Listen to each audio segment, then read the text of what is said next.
कल रथ यात्रा थी, जगन्नाथ जी का रथ खींचा जा रहा था।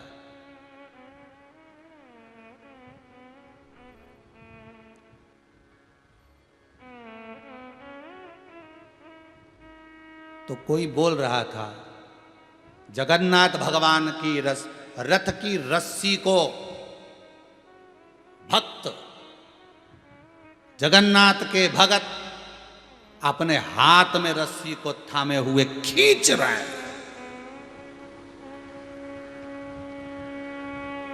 कल जगन्नाथ जी का रथ यात्रा थी तो बता रहे थे, न्यूज वगैरह में चल रहा था, भगवान जगन्नाथ का रथ भक्त अपने हाथ में भगवान जगदीश की रस्सी के रथ को पकड़कर हाथ में थाम कर उस रस्सी को खींच रहे हैं।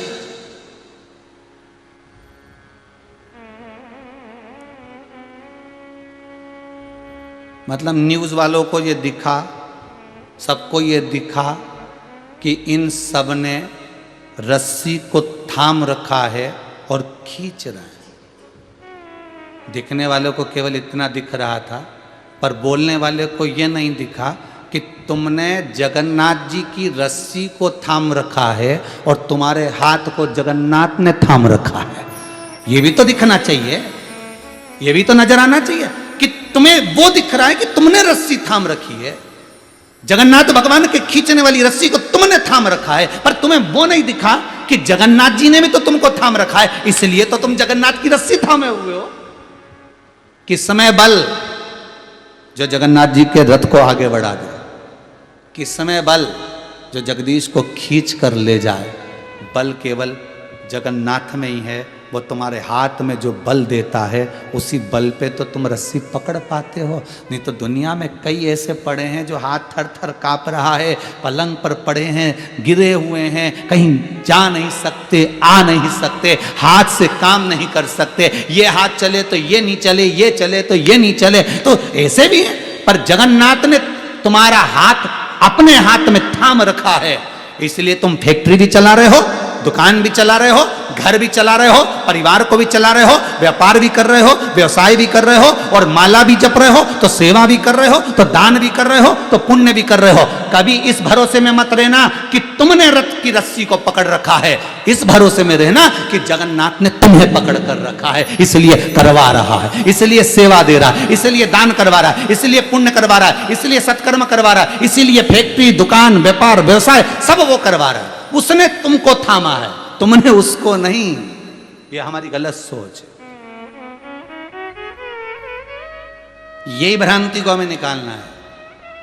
मैं दुकान चला रहा हूं, मैं टाइम पे नहीं खोलूंगा तो कौन ग्राहक आएगा, नौकर देखेगा कि नहीं देखेगा। अच्छा ये बताओ कब तक तुम दुकान चलाओगे? एक आध दिन हो, फिर सीताराम हो गए, दुकान फिर पड़ी की पड़ी रह जाएगी क्या? नहीं, फिर भी चलेगी, फिर भी चलेगी। वही वाली बात याद रख लो, एक सेठ जी कहते थे मैं मर गया तो पूरा घर मेरे पीछे मर जाएगा।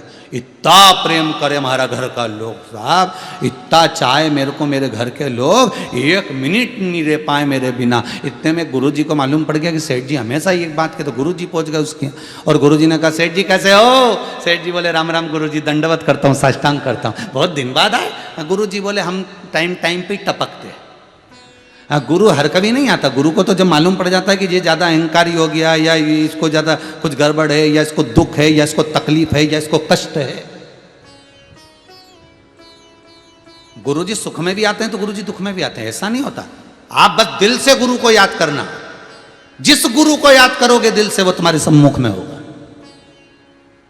गुरुजी बहुत दिनों के बाद आए? नहीं, बस वैसे ही आ गया था। और सेठ जी बढ़िया, बस चकाचक। तो गुरुजी बोले मेरा मन है गुरुजी। सेठ जी बोले बोलो क्या बात है?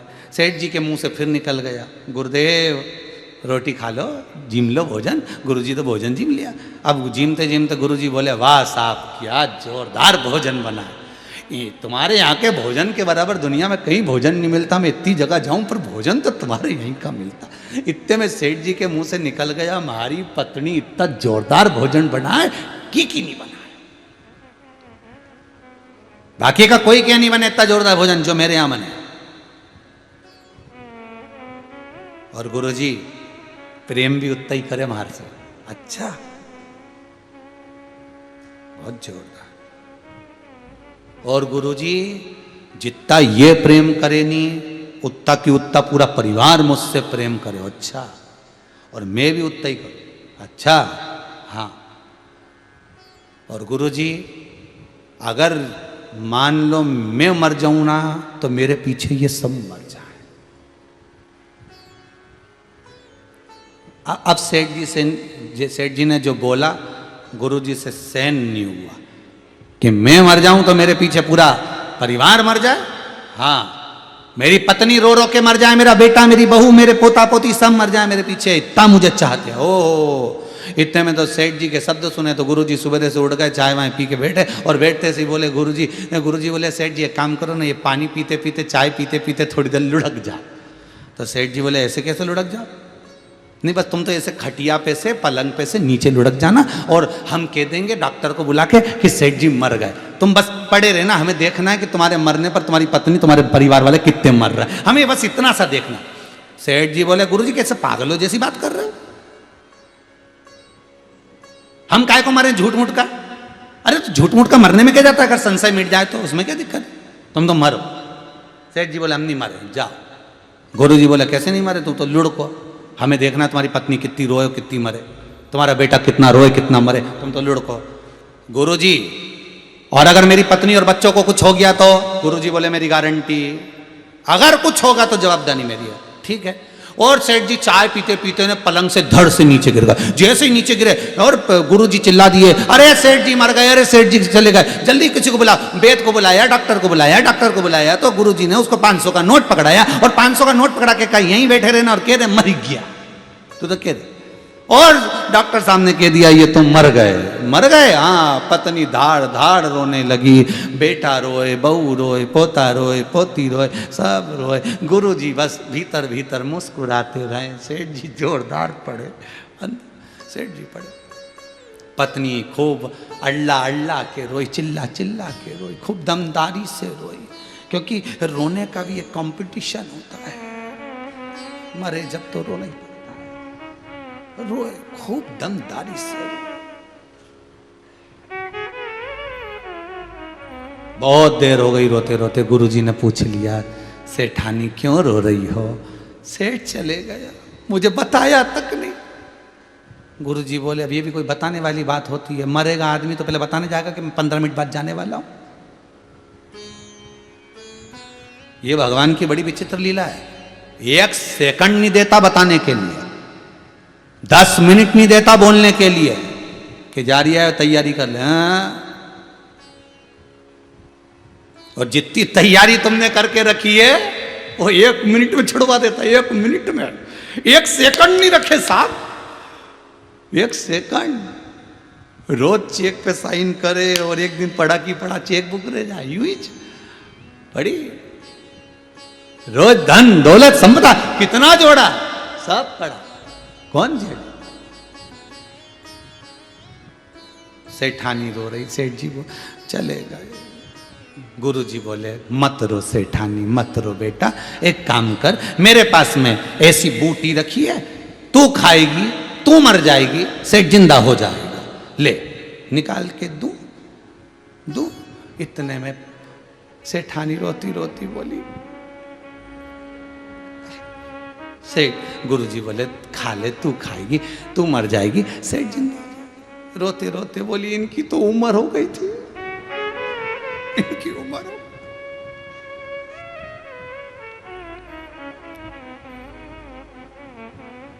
इनकी तो उम्र हो गई थी।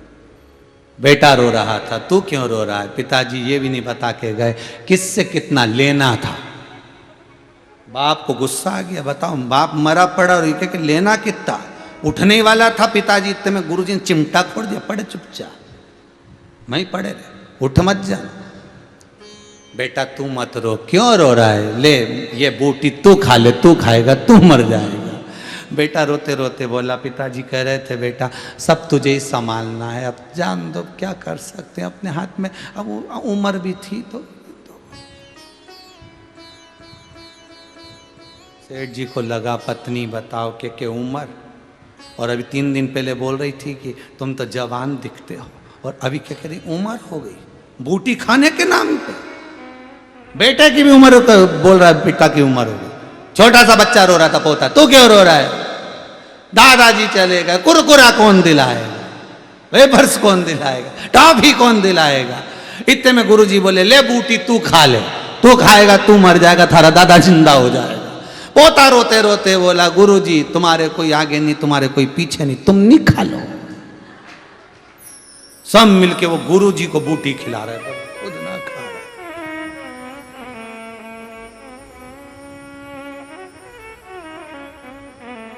कितने संबंध है हमारे, कितने रिश्ते हैं हमारे, कितने कुटुंब, कितना कबीला है हमारा।